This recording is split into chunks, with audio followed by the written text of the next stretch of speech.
12 artistes mobilisés, une variété de peintures, de sculptures exposées dans les hôtels, lieux d'exposition habituels, office du tourisme, mais aussi dans les quartiers.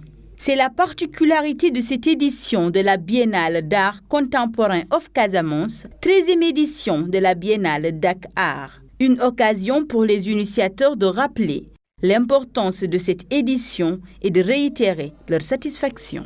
Il faut seulement faire un travail vraiment comme ce qu'on a fait de sélection, mais je pense que là, nous avons vraiment une expo contemporaine.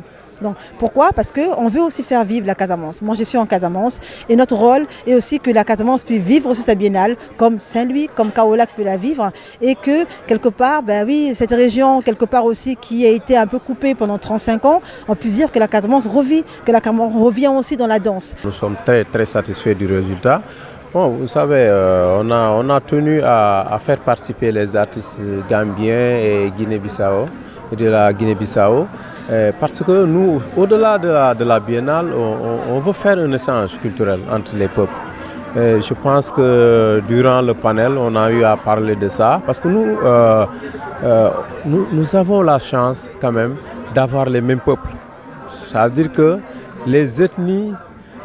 les mêmes ethnies se trouvent dans les trois pays. Donc ça, c'est un avantage pour nous, c'est-à-dire c'est la culture.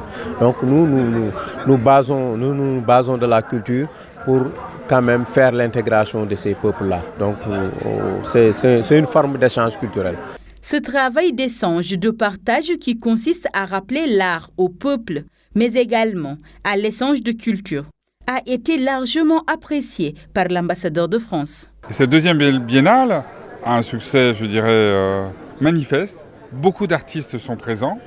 J'ai rencontré les artistes, ils étaient présents, ils ont fait le déplacement. C'est des artistes qui sont, pour certains, très connus, qui exposent aussi en Chine ou à New York ou en Europe et qui nous ont fait l'honneur de participer à cet événement. Et je pense que voilà, ils étaient à la fois fiers de montrer leurs œuvres et aussi de participer à ce grand brassage culturel organisé ici à Ziguinchor.